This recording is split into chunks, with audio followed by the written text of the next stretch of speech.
I have to ask a question right out of the gate here. Why did the data analyst bring a ladder to work? Oh, no. I feel like I'm walking into a trap. Why? Because they heard the running totals were off the charts. Wow. That is truly terrible. I thought so too. But sadly, it's also very relatable for anyone who actually spends their days in the data trenches trying to get those calculations to just line up properly. Yeah, I figured you'd appreciate that one. And to you, our listener, welcome to this deep dive into datok E07 high-octane analytics. Hmm. Today, we are putting a magnifying glass on the absolute heavy lifting tools inside datok's prep module. The real workhorses. Exactly. We're looking at the engines that basically take raw, chaotic data sets and, transform them into polished analytical gold. I'm Alex Martinez, and I'm bringing a healthy dose of realism and maybe a little optimism from over a decade of experience as an Alteryx and Tableau veteran. So I've built the messy pipelines, I've crashed the servers, and I've definitely felt the pain of dirty data. And I am Sarah Chen. I'm an educator, and my goal here is to help synthesize these really complex data concepts into actionable insights for you. So explaining not just, what these tools do, but why they actually matter to your everyday workflow. Right. Our mission today is to pull back the curtain on how datok operates under the hood, because it entirely flips the script on traditional data processing. It really does flip the script. Yeah. Let's unpack that core context of what makes this engine so different, because for the longest time, my daily workflow, and probably the workflow of anyone listening who deals with like big enterprise data, meant shipping everything off to a remote cloud server. Right, the classic upload and wait. Yeah, exactly. Yep. You build your logic, you hit run, you wait for your gigabytes of data to just slowly upload. The cloud compute cluster chugs along, and eventually, if you're lucky, a result downloads back to your machine. It's slow, it's expensive, and you are entirely at the mercy of your internet connection. And datok operates on a radically different architecture. It is a browser-native web application, meaning there are absolutely zero software installations or executable files you have to download. Which is huge. It is. But instead of sending your pipelines to a remote server, it processes everything locally right within your browser tab's sandbox memory. Which honestly feels like magic the first time you see it. It's reading the physical database files saved locally on your hard drive. Specifically, it routes to your C drive users, your username, documents, datok directory. Right. And it does this using something called OPFS, or the Origin Private File System. Yeah, that OPFS integration is really the critical piece of the puzzle here. It essentially allows the web browser to interact with a dedicated, highly optimized virtual file system right there on your local disk. Bypassing the network completely. Exactly. Because of this, there are absolutely no cloud servers involved in the processing, no bandwidth limits throttling your upload speeds, nothing like that.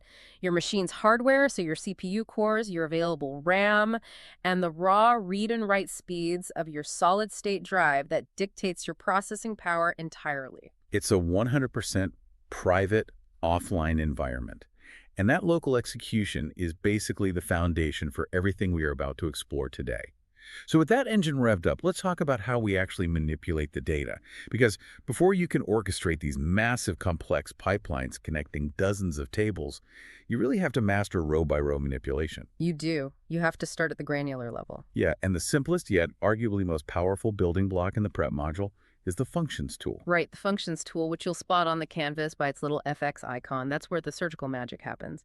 And under the hood, datok is doing something incredibly clever here. It takes the standard SQL-like expressions that analysts are used to writing, and it instantly compiles them into sandbox JavaScript. Which means it leverages the V8 JavaScript engine that's just already built into modern browsers to execute those formulas at breakneck speeds. Exactly. We're talking about blazing fast conditional if-then-else statements, or just basic string formatting.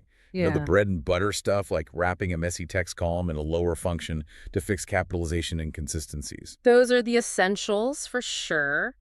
But datok pushes this so much further by including advanced cryptographic hashes right there in the row-level toolset. We aren't just doing basic text edits or basic math here. datok gives analysts the power to do sophisticated row-level hashing natively. Okay, before we throw out a bunch of acronyms, let's ground this for a second. Think of a cryptographic hash as a one-way mathematical shredder. I like that analogy. Right. You feed a piece of text into the shredder, like a customer's name, and it spits out a completely unique, randomized-looking alphanumeric fingerprint. You cannot unshred that fingerprint to see the original name. But if you feed the exact same name into the shredder a second time, it will always spit out the exact same fingerprint. That is a perfect metaphor. And inside the Functions tool, you have access to industry standard shredders. You have SHA-256 for standard, highly secure hexadecimal hashes. You have HMAC, which takes that shredder and requires a secret cryptographic key to operate it. Meaning nobody can replicate your hashes without knowing the password. Exactly.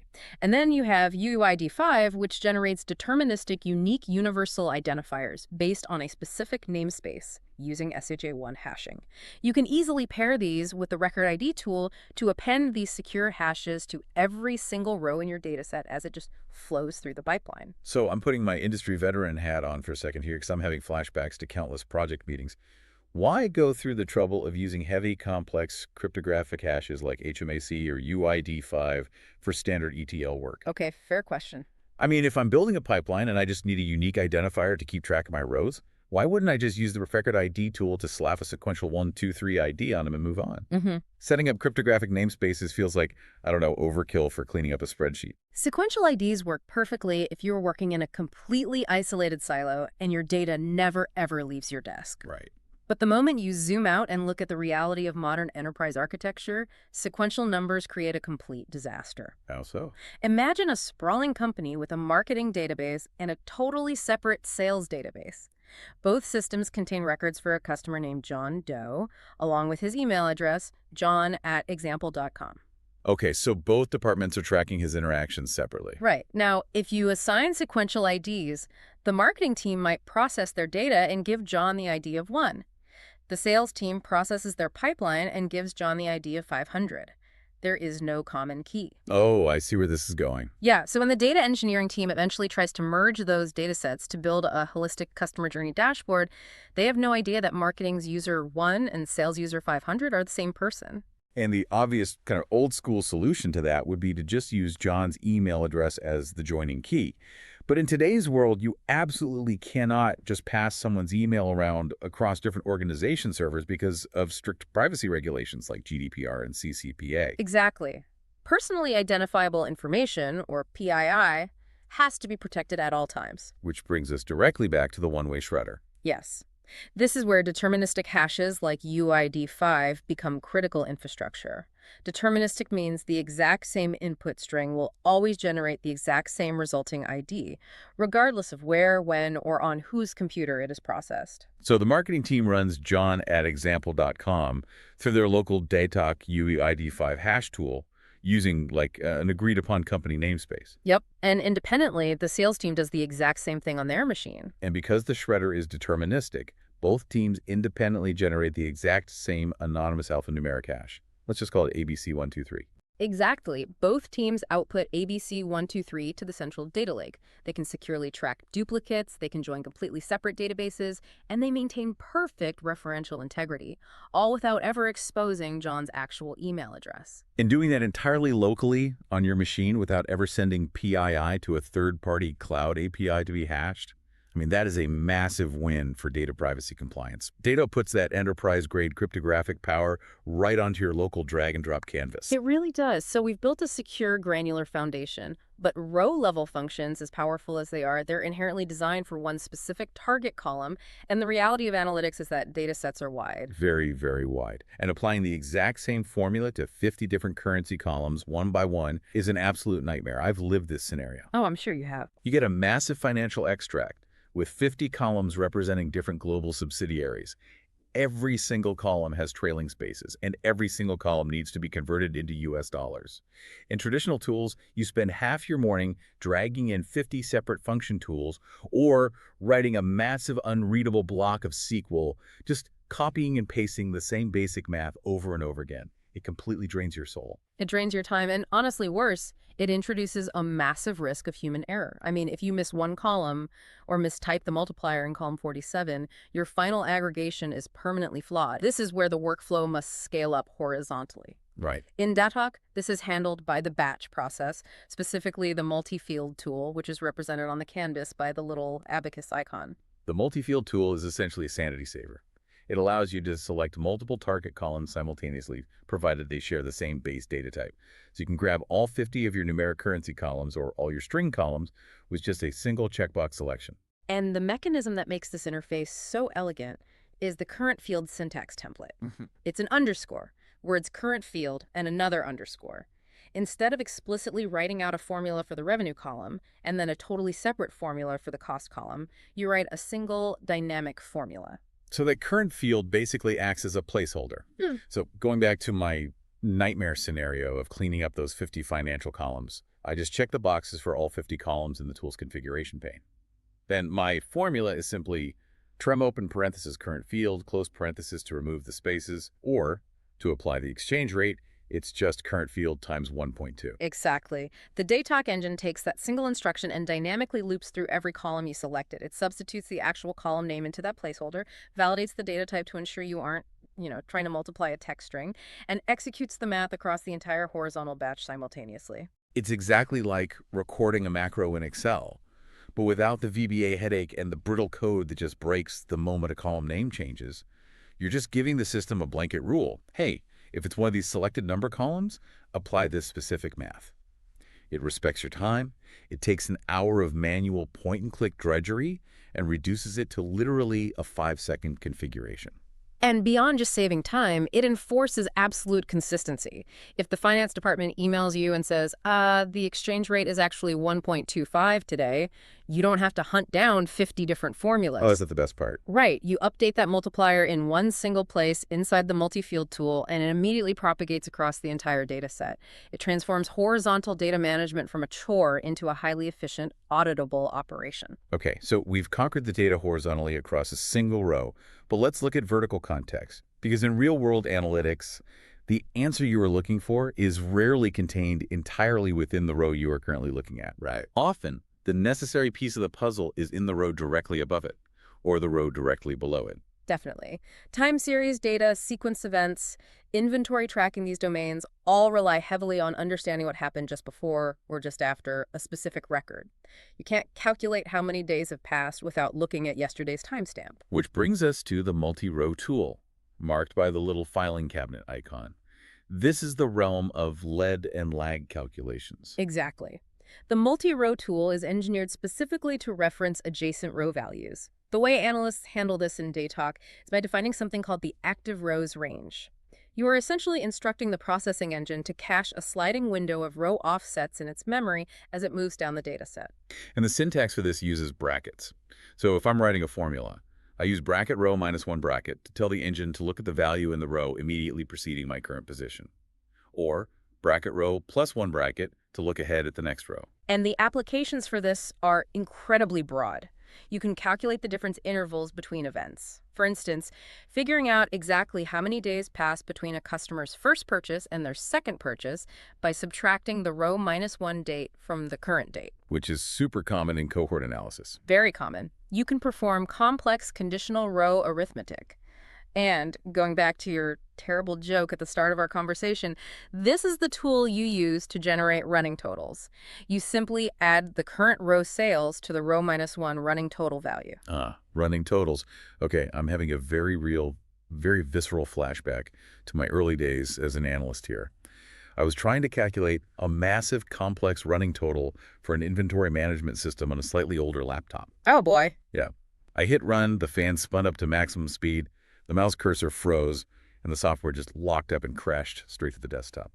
The machine literally ran out of memory trying to hold all those preceding rows in its head at once. It happens to the best of us. It does. And this brings up a critical technical reality about datok's architecture. If datok is loading millions of rows into a web browser tab's sandbox memory to do these multi-row lookups, doesn't it just immediately hit a wall and crash? That is a highly realistic concern, and it's vital to understand the physical hardware boundaries we touched on at the beginning. Because datok is a web application running inside your browser environment, it is inherently subject to the browser's JavaScript heap memory limits. The V8 engine has safeguards in place to prevent a single tab from hijacking your entire computer's memory. Right, so what does that hard ceiling actually look like in practice? It varies slightly depending on whether you are using Chrome, Edge, or Firefox and your specific operating system architecture, but generally speaking, that JavaScript heap memory is capped between 1.5 gigabytes and 4 gigabytes. Go. That is the absolute maximum space you have for your active in-memory processing canvas. So if I dump a 20 million row data set into the canvas and I configure the multi-row tool to cache offsets for a heavy running total, I am going to slam into that 4 gigabyte ceiling and the browser tab will just snap. The tab will crash. You'll get the classic snap or out of memory error page. Now, it's important to note that because of the OPFS architecture, no data on your physical disk will be corrupted, which is great. Phew. Yeah, but your active workspace tab will terminate. To survive heavy lead and lag calculations on massive enterprise datasets, you cannot just brute force it. You have to adopt defensive design strategies. Let's talk strategy then. How do I build a complex multi-row formula on 20 million rows without blowing up my browser? You utilize downsampling. You should aggressively deploy the filter tool or the sample size tool, that's the one marked with the little dice icon very early in your pipeline, immediately after you connect your input data. During the design and testing phase, you absolutely do not need to process all 20 million rows just to prove your running total math works. That makes perfect sense. I drag the sample tool in, and I tell it to pull just the first 10,000 rows, or maybe just a random 1% slice of the data. Exactly. You build your logic on that lightweight sample. You verify your row -1 running totals are behaving accurately. You ensure your intervals are correct. And only then, when the logic is bulletproof and you are ready to write the final output to your disk, do you remove that sample tool limit and let the engine process the full batch. Right. Downsampling during the design phase is basically the secret to local memory management. It's the golden rule of ETL, Build small, execute big. It saves you from the psychological torture of waiting 10 minutes for a pipeline to process, only to realize you forgot a parenthesis in your formula. Oh, absolutely. So we've covered incredible ground here. We've built a pipeline that secures data with cryptographic shredders. It scales horizontally across dozens of columns in a single click. It caches sliding windows to calculate vertical running totals. From a mathematical perspective, the pipeline engine we just built is flawless. It is a thing of beauty. But there is a massive vulnerability here.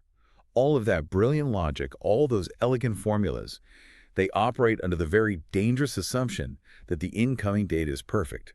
And anyone who has spent more than 5 minutes working with data knows that real-world inputs are never perfect. Never. They're dirty, they're missing values, and they are riddled with typos. So how do we stop dirty data from breaking this flawless engine? Well, garbage in, garbage out remains the oldest rule in analytics for a reason. You can have the most sophisticated formulas in the world, but if the foundational structure of the data is chaotic, the output is useless. Datok provides two very specific, highly powerful tools to bulletproof your pipeline against this chaos: defaults and master data. Let's start with defaults, which is marked by the gear icon. This is essentially your first line of defense, specifically against the dreaded null value. Yes. Nulls and empty strings are the silent killers of downstream visualizations. If you have a critical categorical column, say, sales region and several rows contain nulls, the moment you push that data set into a visualization tool like Tableau or Power BI, your charts will just fracture. Oh, totally. You'll end up with a massive unlabeled gray wedge in your pie chart, or just a broken axis on your bar chart. Exactly. The defaults tool lets you set fallback constants to prevent that. You can explicitly tell the pipeline engine, listen, if you encounter a null value in the region column, do not let it pass. Immediately override it with the text string unassigned. Or if the sales column is somehow null, override it with a numeric 0. So it guarantees that empty cells are filled with something structurally sound before they ever reach the visualization layer. Right. It acts as a safety net, providing structural stability. But the ultimate governance checkpoint in the Datok ecosystem is the master data tool, which is represented by the little file box icon. If defaults is the safety net catching the nulls, the master data tool is the bouncer at the club, actively keeping the bad data out. I love that analogy. Let me paint a picture of a disaster scenario I've actually seen play out in real boardrooms. Okay, let's hear it. You are building an aggregation that rolls up total revenue by country. You have data flowing in from 3 different legacy systems. System A logs the country as US. System B logs it as United States. And a manual spreadsheet from the finance team has it logged as USA. From a human perspective, we know those are the exact same thing. but to a computer, they're entirely different entities. The aggregation engine will completely fail to group them. Right. You don't get one clean row for your North American revenue. You get three fragmented, smaller rows. When you present that dashboard to the VP of sales, the numbers look artificially low, panic ensues, and trust in the data is just instantly destroyed. A stunning dashboard is entirely useless if the underlying grouping is broken. And that scenario is precisely what the master data tool is engineered to prevent. This tool audits your active flowing data streams against enterprise dictionary files. You configure the tool to point to a master database, a trusted single source of truth file maintained by your organization. So the tool essentially stands at the door with a clipboard. It does. It enforces strict validation matching rules. As your chaotic data flows through the pipeline, the tool checks the country values against the official enterprise dictionary. If the dictionary dictates that the only acceptable value is United States, the tool will flag, standardize, or reject the variants like US or USA based on your configured rules. Wow. It ensures that every single structural value perfectly aligns with your corporate standards before it is allowed to move forward. It basically takes all that human error and legacy system chaos and forces it into rigid alignment. So when you finally get to the Analyze module to build your pivot tables, you can do so with absolute confidence knowing the data is pristine. Yeah, and if we pull back and look at the bigger picture, the journey we've just mapped out is genuinely impressive from a technical standpoint. Let's synthesize that journey. We started with raw, chaotic files sitting on a local hard drive. We leveraged the Origin private file system to ingest them directly into the browser tab's sandbox memory, just completely bypassing the cloud.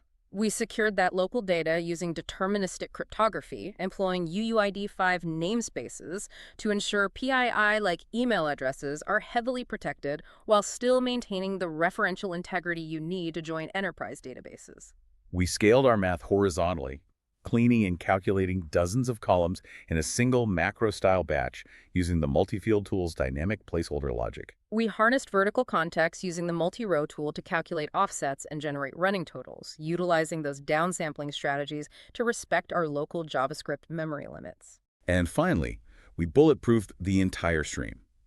We deployed the default tool to override visualization breaking nulls, and we set up the master data bouncer to strictly enforce enterprise alignment. And datok handles every single step of this locally, guaranteeing 100% data privacy.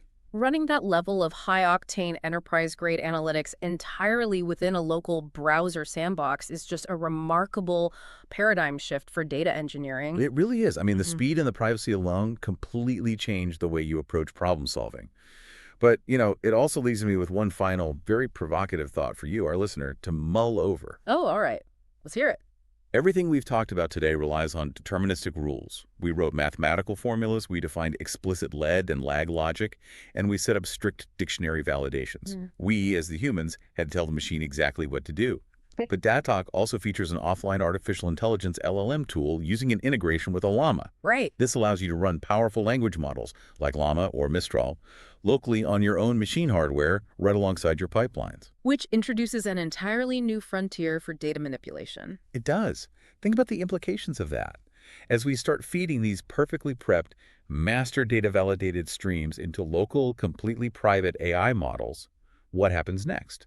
Are we approaching an era where our ETL pipelines basically become self-correcting and autonomous? That's a wild thought. Right. Yeah. Imagine a pipeline that spots a data anomaly, say a brand new spelling variation of a country that just isn't in the master data dictionary yet. Instead of failing the pipeline or requiring an analyst to manually write a new rule, the local AI agent evaluates the context, determines that the new spelling belongs with the United States grouping, and just fixes it autonomously. Wow. And all of this happening locally, without a human writing a single line of code, and without your company's proprietary data ever leaving your laptop to hit an OpenAI server. The fusion of structured deterministic ETL with local contextual AI is going to fundamentally redefine what it means to clean data. It's the absolute future. And who knows, if the AI handles all the messy data cleaning autonomously, maybe analysts won't ever need to bring ladders to work to check those running totals again. We can certainly hope so. Thank you for joining us on this deep dive into the datok prep module. Keep building those pipelines, keep exploring your data locally, and we'll catch you next time.